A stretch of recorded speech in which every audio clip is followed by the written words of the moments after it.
오늘은 하나님의 모범생이라는 제목으로 말씀을 나누겠습니다. 우리가 학교 다닐 때 학교에 늘 반에는 모범생이 있잖아요. 그래서 모범상도 있잖아요. 저도 다른 상은 못 받아도 모범상은 매년마다 받았습니다. 착하게 생겼잖아요. 모범상 받는 것은 간단합니다. 선생님 말 잘 들으면 됩니다. 선생님 말 잘 듣고 공부를 못해도 괜찮습니다.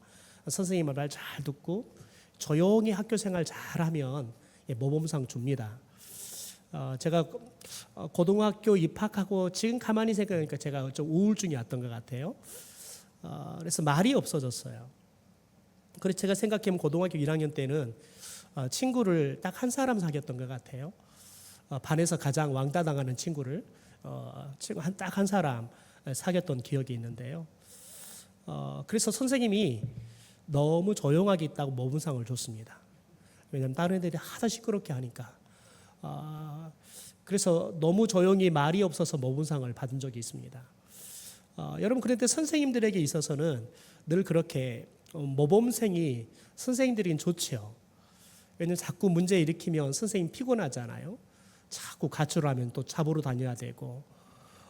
그런데 말 잘 듣고 학교 잘 다니고 수업 시간에 수업 잘 듣고 그러면 선생님들은 그런 아이들 때문에 또 힘이 나기도 하지요. 여러분, 그런데 그 어디에나 가면 반드시 모범적인 사람이 있습니다. 여러분, 특별히 하나님의 공동체에도, 교회 공동체에도, 그리고 하나님의 나라를 이뤄가는 공동체에도 여러분, 하나님에게 있어서는 모범생들이 있습니다. 오늘 특별히 말씀해 보면 이 하나님의 모범생들이 좀 등장을 하고 있는 것을 보게 되어집니다. 여러분, 하나님의 말씀을 대하는 태도에 있어서 참된 모범을 보여주는 두 사람이 등장하는데 바로 선지자 에레미야와 그리고 사간이었던 바룩, 이 두 사람이 등장합니다. 여러분, 그리고 더 나아가서는 에레미야를 넘어서서 에레미야를 빼놓고 바룩이라는 사람하고 또 여러분 미가야라는 사람이 등장하잖아요. 여러분, 특별히 에레미야의 동역자였던 바룩하고 미가야가 사간입니다. 여러분, 그런데 이 바룩과 이 미가야가 에레미야 선지자를 통해서 하나님의 말씀을 듣고 하는 부분에 있어서 굉장히 모범생적인 그런 모습들을 보이고 있습니다. 여러분, 우리가 계속 지금 보고 있는 본문의 말씀은 남유다가 이제 풍전등화처럼 그냥 사람이 훅 바람 불면 꺼질 위기에 놓여 있습니다. 대부분 나라가 남유다가 이제 점령이 당하고 겨우 2개 성읍 남아 있는 상황이니까요. 그러니까 이제 완전히 남유다가 완전히 대세가 기울어서 나라가 망하게 생겼다 해도 과언이 아닌 그런 상황입니다. 여러분, 그런데 우리가 지난주에 봤던 것처럼 하나님께서 마지막으로 남유다에게 기회를 한 번 더 주시는 겁니다. 그래서 에레미야 선지자에게 지금까지 하나님이 주셨던 모든 말씀들을 특별히 기록을 하게 해서 그것을 다시 한번 낭독해서 들리게 해라 그랬잖아요. 더군다나 왜 그렇게 할 수밖에 없냐면 에레미야 선지자는 지금 잡혀서 갇혀 있는 상황입니다. 그러니까 에레미야 선지자가 직접 가서 전할 수가 없으니까 에레미야 선지자가 지금까지 하나님께 들었던 말씀들을 기록하고 그 기록한 것을 다른 사람으로 하여금 대독할 수 있도록 그렇게 하는 거죠. 여러분, 그래서 오늘 말씀에 보면 이런 일들을 해가는 하나님께서 특별히 남유다를 해심시키기 위해서 마지막 하나님께서 기회를 주시는 이 일 가운데 하나님 편에 모범생처럼 쓰임받는 사람들이 등장하고 있다는 겁니다. 여러분, 이들의 모습들을 보면서 우리가 하나님의 신실한 모범생같이 쓰임받기 위해서 우리가 어떤 태도를 가져야 되는지 같이 함께 좀 세 가지를 나누어 생각해 보겠습니다. 첫째로 하나님의 모범생은 말씀을 경청하는 사람이라는 겁니다. 11절에 보니까 사반의 손자요 그말의 아들인 미가야가 그 책에 기록된 여호와의 말씀을 다 듣고 라고 말합니다. 여러분, 하나님의 모범생이 되는 첫 번째 단계는 뭐냐면 하나님의 말씀을 듣는 겁니다. 근데 어떻게 들어요? 다 듣는 겁니다. 하나도 빼지 않고 꼼꼼하게 말씀을 다 듣는 겁니다. 여러분, 지금도 말씀을 듣고 있지만 눈은 저를 잘 보고 있는데 예, 지금 생각은 다른 곳에 가 있는 분들이 계시잖아요. 그러면 또 예배 끝나고 나갈 때 오늘 무슨 말씀 들었나요? 그러면 아무 생각이 안 나요. 모습은 모범생인데 이 머릿속은 그야말로 불량생 같은 부디 여러분은 모범생이기를 바랍니다. 여러분 그런데 보면 여러분 이 미가야라는 사람이 등장하는 모습을 보면 성전 성문 입구에서 바룩이 낭독하는 이 두루마리의 말씀을 들어요. 근데 어떻게 듣는다고요? 예, 하나도 빼지 않고 다 듣는다는 거예요. 생각해 보십시오. 많은 사람들이 모여 들었어요. 그러면 모든 사람들이 하나님의 말씀을 다 경청하는 게 아닙니다. 더군다나 지금 남유다 이 사람들의 영적인 상태는 어느 상태냐면 심판을 받아서 죽을 수밖에 없도록 하나님이 그렇게 말하지만 말을 들어먹지도 않고 오히려 하나님의 말씀을 전하는 선지자들을 조롱하고 때로는 핍박하고 죽이기까지 했던 심령이 아주 강팍한 사람들입니다. 그러니 생각해 보십시오. 이런 사람들이 모여들었는데 얌전히 하나님 말씀 듣겠습니까? 시끄럽죠. 여러분 우리 중고등학생 아이들 예배를 드려보면 그렇습니다. 두 가지로 나타납니다. 그냥 주무시든지 아니면 열심히 옆 친구와 장난을 치든지. 근데 장난은 안 치는데 조용하게 있는 애들이 있습니다. 걔네들은 뭐 하고 있냐면 핸드폰 게임하고 있습니다. 조용히 게임하고 있어요. 이런 아이들이 대부분이에요. 말씀을 제대로 듣는 아이들은 거의 없다 생각하면 됩니다. 그래서 많이 벽창호에게 마치 설교를 하듯이 설교를 하는 게 뭐 그런 요즘 청소년들의 영적인 상황이에요. 여러분 마치 그런 분위기예요. 여러분 그런데 생각해 보십시오. 말씀에 오롯이 집중하고 말씀을 듣는다는 것은 쉽지 않는 그런 분위기입니다. 여러분 그런데 미가야는 그것도 지금 대독하고 있습니다. 사람을 눈을 보고 아이 컨택해 가면서 그렇게 하나님의 말씀을 전해주는 게 아니라 말씀을 그냥 들고 읽고 있는 겁니다. 왜냐하면 지금 에레미야 선지자가 자신이 들은 말씀을 기록을 해서 그대로 전해야 되기 때문에 한 글자도 빼지 않고 여러분 잘 읽어줘야 하는 겁니다.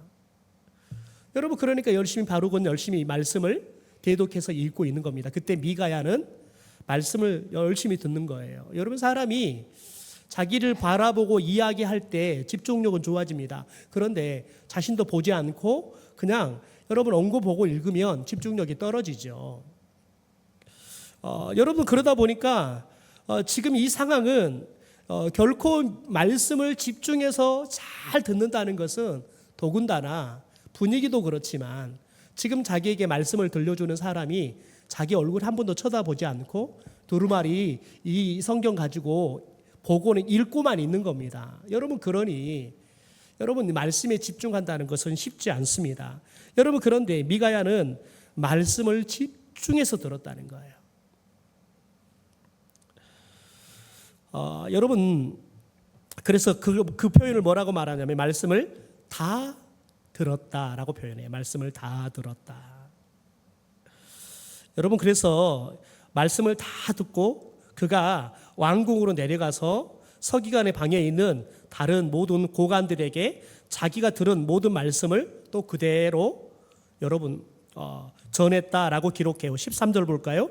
미가야가 바룩의 백성의 귀에 책을 낭독할 때 들은 모든 말을 그들에게 전했다라고 이야기해요. 여러분 생각해 보세요. 얼마나 잘 들었는지 알겠죠? 다 듣고 그것을 그대로 가서 다른 고관들에게 전해줬다는 거예요. 여러분 미가야가 말씀을 들을 때 여러분 사람은 자신이 듣고 싶은 이야기들을 집중적으로 듣습니다. 때로는 듣기 싫은 이야기는 자연스럽게 듣긴 듣지만 걸러내지요. 그런데 미가야는 다 듣고 가서 다 그것을 전해줬다는 거예요. 여러분 이게 왜 중요하냐면 지금 에레미야 선지자를 통해서 주시는 하나님의 말씀은 여러분 좋은 이야기예요, 나쁜 이야기예요? 여러분 계속 우리가 지금 들었잖아요. 봐라니까요. 불량 학생들이었다니까요. 예, 좋은 이야기예요, 나쁜 이야기예요? 예, 나쁜 이야기단 말이에요. 너희들 심판당해서 죽는다 이야기했단 말이에요. 그것을 다시 이제 두루마리 성경에 다 기록해서 다시 그것을 읽어주는 것을 듣고 가서 그것을 다시 전해줘야 돼요. 여러분, 좋은 이야기도 아니고 지금까지 계속해서 들어가지고 너무 기분 나쁘니까 막 때리기도 하고 감옥에도 가둬놓은 상태란 말이에요. 에레미야 선지자는 지금 감옥에 갇혀 있어요. 여러분, 이런 상황인데 여러분, 그것을 갖고 듣고 그대로 같이 전한다고 생각해 보세요. 자기에게 어떤 일이 일어날지 충분히 예측할 수 있는 상황이잖아요. 여러분, 그런데 미가야는 잘 듣고요, 그것을 그대로 또 다시 전해줬다는 겁니다. 우리가 잘 아는 베토벤이 있잖아요. 베토벤은 여러분, 그가 청력을 완전히 상실해 버렸습니다. 여러분, 음악가가 듣지 못한다는 것은 음악가의 생명이 끝난 겁니다.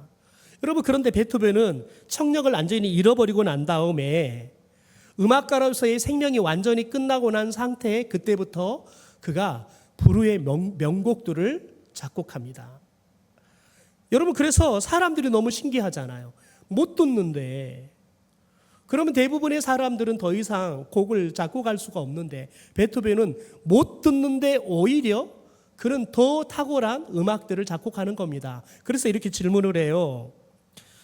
도대체 당신은 못 듣는데 어떻게 그렇게 좋은 곡들을 작곡할 수 있느냐? 그 비결이 뭐냐라고 질문을 했어요. 그랬더니 베토벤이 이렇게 답합니다. 자막 보십시오. 귀가 들리지 않게 되자 나는 세상의 소음에서 벗어나 내 마음 깊은 곳에서 들려오는 하나님의 세미한 소리에 더 귀를 기울일 수 있었습니다. 육신의 귀는 닫혔지만 영혼의 귀가 열려 하나님의 음성을 악보에 옮긴 것 뿐입니다. 여러분, 사람은 하나님이 얼마나 공평하시냐면 여러분, 저와 여러분이 만약에 귀가 기능을 잃어버리잖아요. 그러면 우리가 귀를 통해서 들어야 할 것들을 다른 것을 통해서 알아먹을 수 있도록 하나님께서 다른 것들을 탁월하게 하세요. 여러분, 그게 하나님이 주시는 공평함이에요. 그런데 베토벤은 자기 귀가 들리지 않았는데 영혼의 귀가 열렸다는 거예요. 그래서 하나님의 음성을 듣게 됐고, 그래서 그가 여러분 신의 소리들을 듣고 곡을 작곡하게 됐다는 거예요. 그래서 그렇게 사람이 자기가 가지고 있는 육체의 모든 기능들을 가지고 작곡할 때보다 잃어버리고 난 다음에 청력을 잃어버리고 난 다음에 신의 음성을 듣고 작곡했기 때문에 더 좋은 곡들을 자기가 작곡하게 됐다라고 이야기하는 겁니다. 여러분, 세상의 수많은 소음 속에서 우리가 하나님의 음성을 들어야 되는데 하나님의 음성을 들으려고 그러면 여러분, 하나님의 음성의 주파수를 찾아야 하는 겁니다. 여러분, 그래야지만 우리가 하나님의 소리를 들을 수 있습니다. 여러분, 그런데 그 주파수를 못 찾으면 똑같이 소리를 듣는데 못 듣습니다. 그러면 여러분, 주파수를 맞춘 사람은 여러분 똑같은 공간에서 소리를 듣고 알아먹지만 그 주파수를 맞추지 못하는 사람은 똑같은 공간에 소리를 듣지만 못 알아먹는 겁니다. 여러분, 저와 여러분이 하나님의 말씀을 경청한다라는 말은 뭐냐면 하나님이 말씀하시는 것들을 우리들이 잘 듣고 듣는 것뿐만 아니라 잘 이해하고요. 그리고 머릿속에 잘 남아야 돼요. 여러분, 이해도 잘했어요. 듣기도 잘했어요. 여러분, 감동도 받았어요. 그런데 막상 말하려고 하니까 어떻게 이걸 말을 표현을 못 하겠어요. 어떤 사람이 표현을 잘해요. 근데 어떤 사람은요, 머리 든금 있는데 말하려고 하면 이게 말로 안 나오는 거예요. 여러분, 경청을 잘한다는 것은 잘 듣고요, 더 나아가서 그것을 잘 깨닫고 잘 전할 수 있는 능력을 말하는 거예요.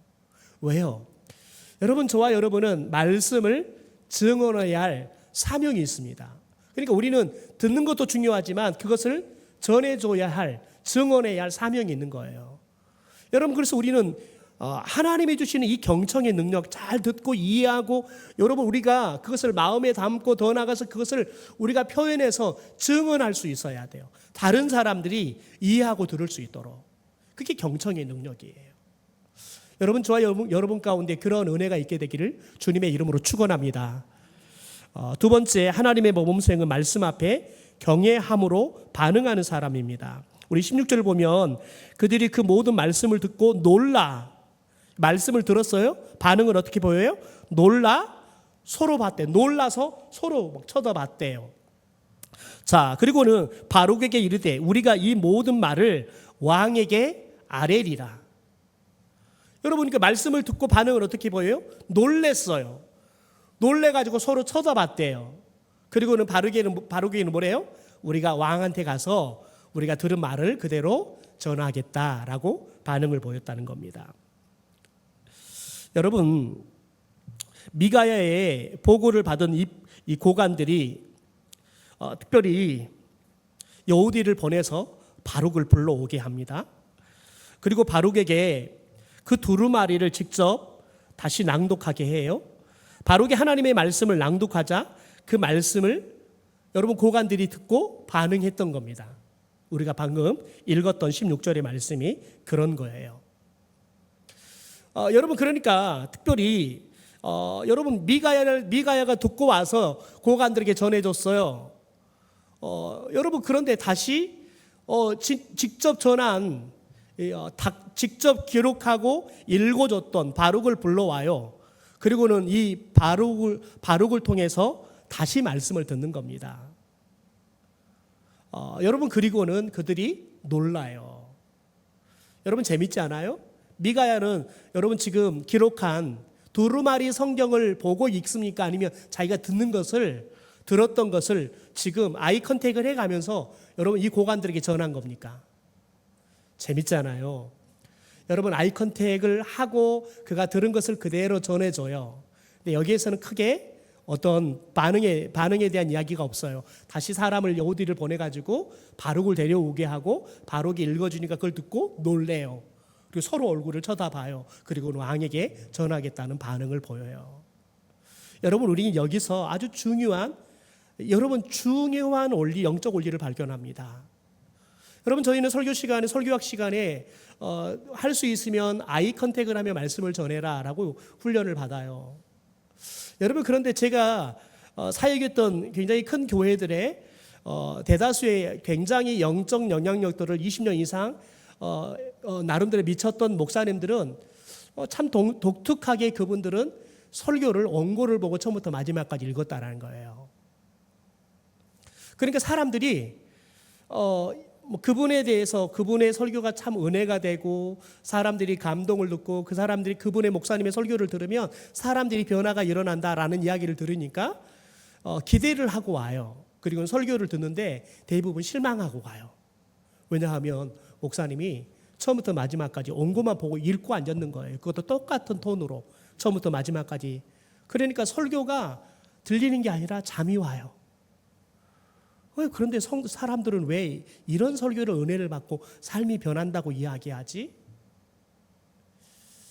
여러분, 도대체 왜 그분들의 설교는 그렇게 사람들에게 감동을 줄까 봤더니 여러분, 그분의 삶이 성도들에게는 이미 그분이 삶을 통해서 진짜 목사가 된 거예요. 그러니까 우리 목사님이 우리를 안 보고 말씀을 전해도 성도들과 목사님 사이에 인격적인 관계가 형성이 된 거예요. 우리 목사님은 진짜 좋은 목사님, 우리 목사님은 진짜 하나님의 말씀만을 전해주시는 분. 그러니까 목사님 우리를 보든 안 보든 상관없이 목사님을 집중해서 말씀을 듣는 겁니다. 목사님이 목소리 톤이 처음부터 마지막까지 똑같은 상관없이 그냥 성도들은 집중해 듣는 겁니다. 왜요? 관계 언어로 들으니까요. 여러분, 그런데 그런 인격적인 관계가 형성되지 않은 사람들은 와서 들어보면 목사님이 사람도 안 보고 원고만 보고 읽고 앉아 있으면 그 똑같은 톤으로 설교하면 잠만 오는 거예요. 그러니까 설교가 은혜도 되지도 않고 어떤 변화도 없는 겁니다. 여러분, 그래서 성도들이 뭐라고 표현하냐면 그분들의 설교를 바다 같다 표현해요. 여러분, 바다는 여러분 잠잠해요. 그런데 여러분 바다 속으로 들어가 보면 여러분 이 바닷속에 물이 얼마나 빠르게 흘러가는지 몰라요. 여러분 가만히 있으면 그냥 순식간에 떨려 내려가 버려요.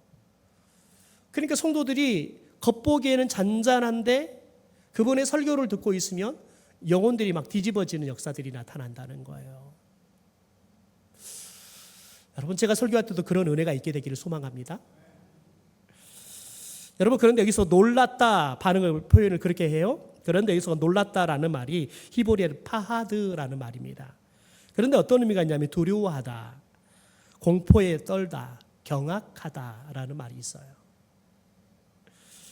여러분, 이들은 단순하게 하나님의 말씀을 호기심으로 여러분 마치 감상하듯이 말씀을 듣지 않았다는 거예요. 이 말씀이 살아계신 하나님의 엄중한 경고인 것을 그들이 깨달아요. 그러니까 여러분 영혼이 떨리는 거예요. 무서워 떠는 거예요. 여러분, 동시에 그들 가운데 그래서 하나님을 경외하는 두려워하는 마음과 하나님을 사랑하는 마음이 동시에 드는 거지요. 여러분, 두려우면서도 사랑하는 마음은 하나님의 말씀을 들으면 여러분 그 말씀이 아주 집중하게 되어집니다. 제 고등학교 때 담임 선생님 이름이 김갑순입니다. 그래서 처음 수업 시간에 들어오셔서 자기 이름을 모르는 사람은 다 간첩이라는 거예요. 다른 선생님 들어오면 대부분 칠판에 이름을 쓰잖아요. 내 이름은 안 써도 되고 이 중에서 내 이름을 못 들으면 다 간첩이라는 거예요. 그러니까 아이들이 선생님 이름을 다 모르는데 뭐 갑자기 왜 간첩이라 그러지? 다 간첩이 돼버렸어요. 그러면서 선생님이 그러는 거예요. 여러분, 갑돌이와 누가 있냐? 이 갑순이. 그럼 나는 누구겠냐? 애들이 누구라 그랬겠어요? 누구라 그랬겠어요? 남자 선생님이었어요. 네, 갑돌이. 그랬어요. 그랬더니 너희들 다 간첩이다. 나는 갑순이다. 그런데 그분은 아이들에게 굉장히 인격적으로 아이들을 훈육하셨습니다. 저는 그분에게 굉장히 두 가지 부분에서 남자로서 매력을 느꼈는데요. 하나는 그 선생님께서 아이들에게 첫 시간 들어와서 나는 너희들이 잘못하면 나는 너희들이 그 잘못을 잘 잡아줘야 할 의무가 있는 선생님이다. 너희들이 잘못하면 선생님이 반드시 매를 들 거다. 그런데 매를 드는데 나는 너희들에게 몇 대를 맞을 것인지 반드시 묻고 너희들이 말한 만큼 때릴 거다. 이렇게 말씀해 주셨어요. 여러분, 그런데 그 선생님께서 진짜 그렇게 말씀하시는 대로 잘못을 하니까 불렀어요. 여러분, 그런데 그 선생님은 아이들 교실 안에서 때리지 않았어요. 복도에 나가서 부르고는 물어보는 거예요. 네 몇 대 맞아야겠냐. 그러면 아이들이 처음에는 못 모르고 지가 잘못한 게 많으면 10대요. 여러분, 그런데 선생님이 진짜 10대를 진짜 세게 때리는 거예요. 5대가 넘어가면 굴러 다니는 거예요. 그러면 선생님이 물어요. 10대를 다 맞을래? 몇 대를 감하면 좋겠냐? 물어요. 여러분, 그러면 애들이 굴러 다니었으니까 10대를 다 맞겠다고 말하겠습니까? 근데 이제 선생님 그만 맞고 싶어요. 그 말을 못하고 한 대만 더 맞을게요. 그러면 한 대만 더 때립니다. 여러분, 그런데 그 선생님은 아이들이 매를 맞는 것을 한 번도 다른 친구들에게 보여주지 않습니다. 효과음만 들려줍니다. 여러분, 근데 그 효과음이 얼마나 엄청난 효과가 나냐면 여러분, 한 번 맞고 나면 그 다음부터는 일주일은 그 약 효과가 대단합니다. 그렇게 잘못한 애들이 없습니다. 여러분, 그런데 그 선생님은 ROTC 출신입니다. 올해 되면 우리들이 운동장에서 조회를 하잖아요. 그런데 조회를 하고 있는데 교장 선생님이 훈화 말씀이 둘째였습니다. 그분은 훈화 말씀을 기본 30분에 40분을 하신 분이었습니다. 그런데 비가 억수로 내리는 거예요. 그러니까 선생님들이 막 뛰어 올라가는 거예요. 교장 선생님도 훈화 말씀하다 말고는 애들아 빨리 비 피해서 교실로 다 들어가라. 여러분, 그런데 선생님이 정말 우직하게 그분은 제식으로 이 계단을 올라가면서 가는 거예요. 비 다 맞고요.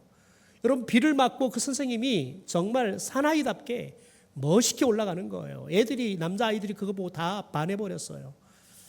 교련 선생님은 정말 주랭랑을 치고 도망가는데 그분은 정말 군인같이 그렇게 씩씩하게 올라가는 거예요. 애들이 정말 이야, 저분은 여전히 각이 살아있네 할 정도였습니다. 여러분, 그런데 여러분, 그분은 늘 학생들을 가르칠 때요, 이 아이들에게 선생님에 대한 두려움과 동시에 선생님에 대한 전적인 신뢰를 얻게 합니다. 왜냐하면 아이들과 약속을 하면 반드시 지킵니다. 선생님은 아이들이 가출하는 것들에 대해서 용납했습니다. 단, 가출을 하되 선생님에게 연락을 하는 거예요. 선생님, 저 오늘 가출하는데 저 며칠만 가출하겠습니다. 그러나 제가 어디 있습니다. 그러면 정확하게만 말을 하면 나는 너의 가출하는 것들에 대해서 어떤 체벌도 하지 않겠다. 선생님에게 신고하고 네가 어디 있다는 것만 정확하게 말해라. 여러분, 그런데 진짜 선생님은 가출을 하는데 신고하고 가면 돌아오면 아이를 체벌하지 않았습니다. 그리고 돌아오면 아이들에게 누가 잘 돌아왔다 박수해라. 여러분, 그런 박수를 치는 겁니다. 그러면 아이들이 그 다음에 가출할까요, 안 할까요? 안 합니다. 왜냐하면 선생님이 자기를 믿어줬거든요. 그러니까 그때부터는 뭘 하냐면 가출할 일이 있으면 선생님 집을 찾아갑니다. 그리고 상담합니다. 여러분, 그런데 아이들이 한결같이 그 선생님에 대해서 두려움이 있습니다. 왜냐하면 그 선생님은 매를 때리면 정말 인정사정 없이 때린다. 그러니까 두려움이 있습니다. 그런데 동시에 선생님에 대한 신뢰가 있습니다. 선생님은 내가 아무리 잘못해도 선생님이 가서 솔직하게 이야기하면 선생님 나를 다 받아주시고 용서해 주시고 내가 바른 길로 갈 수 있고 이 문제를 해결할 수 있는 것들을 도와주셔. 여러분, 그러니까 아이들이, 여러분, 가출한 아들이 어디든지 가출하겠습니까? 네, 선생님 집으로 가출합니다. 여러분, 그러니까 아이들이, 가출한 아이들이 아무도 없어요. 집에서는 나왔는데 선생님 집 가니까 선생님이 학부모님들에게 연락을 하는 거죠. 누가 여기 왔습니다. 집 마을에 가면 며칠 여기 머물겠다고 합니다. 그러니까 부모님들도 안심하고 보내는 거죠. 여러분, 그러니까 아이들이 허투루 가지 않고 반듯하게 세워져요. 왜냐하면 선생님에 대한 두려움도 있고 동시에 신뢰감이 있기 때문에 그렇습니다. 여러분, 우리가 하나님을 경외한다는 것은 그런 겁니다. 여러분, 우리가 하나님의 말씀을 들을 때 하나님이 우리에게 사랑하는 말씀, 우리를 축복하는 말씀을 듣을 때 우리가 기쁩니다. 그러나 우리의 죄에 대해서 하나님이 책망할 때는 우리가 두렵고 떨림으로 돌아야 하는 겁니다. 그래서 저와 여러분이 그런 영적 경험을 할 때 우리가 제 유혹 앞에 섰을 때 여러분, 하나님의 얼굴이 생각나면, 하나님의 책망이 생각나면 여러분, 우리가 죄로부터 멀어질 수 있는 겁니다. 그래서 저와 여러분이 하나님을 경외하는 믿음을 갖는다는 것은 저와 여러분의 믿음이 늘 건강한 믿음, 때로는 제 유혹 앞에 서지만 우리들이 그 유혹을 이길 수 있도록 여러분, 우리에게 좋은 장치가 되는 게 바로 경외함이라는 겁니다. 두려움, 신뢰함, 사랑이라는 이 마음들이 있는 거지요. 여러분, 종교개혁자 마틴 루터가 하나님의 말씀 앞에 설 때마다 여러분, 이 두려움을 누구보다 여러분 늘 절실하게 느꼈던 사람입니다. 그래서 그는 성경을 읽고 연구할 때마다 영적으로 온몸이 떨리는 영적 전율을 느낄 때가 굉장히 많았다고 고백합니다.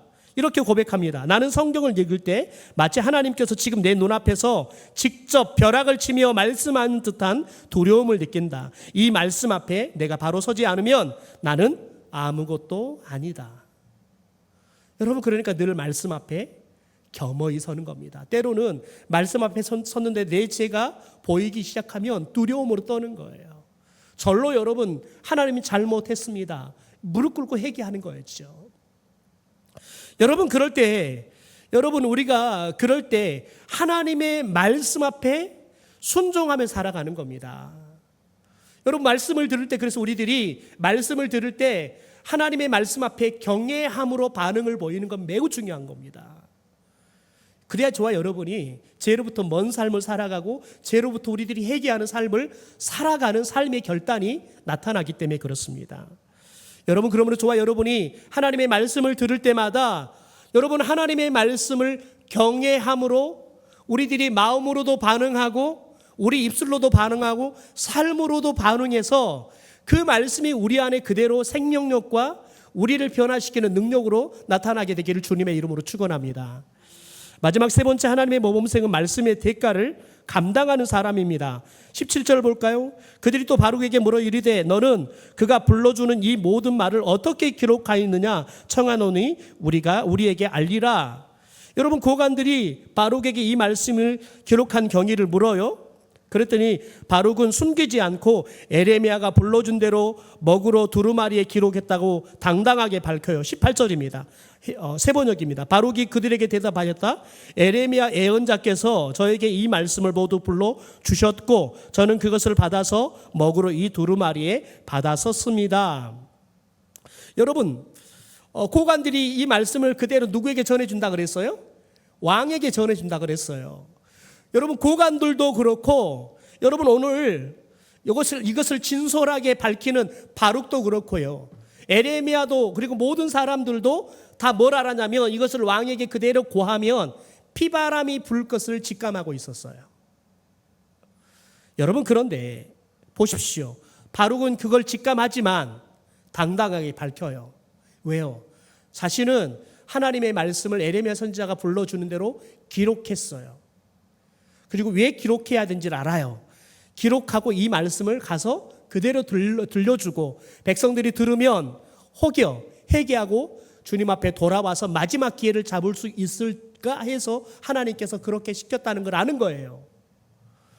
여러분 그러니까 이 말씀을 그대로 자기가 기록하고 들려주면 반응은 두 가지로 나타나겠죠. 회심하고 돌아오든지 아니면 죽이려고 여러분 쫓아오든지 둘 중에 하나겠지요.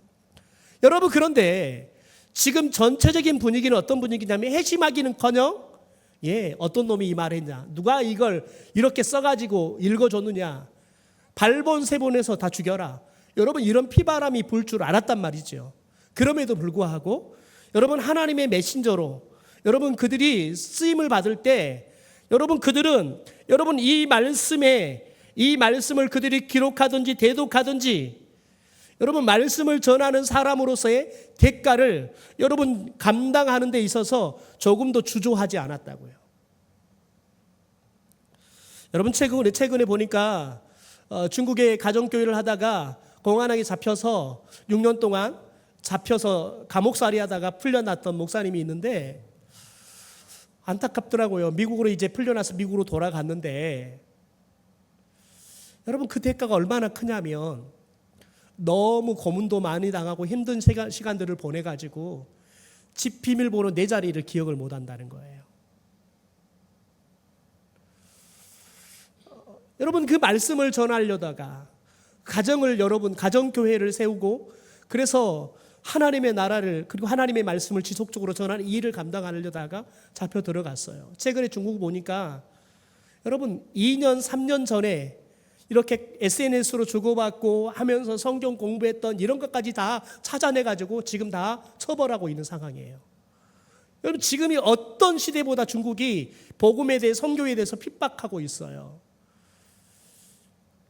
우리 바송하우 중국 선교사님이 지금 지난주에 들어와 계셔요.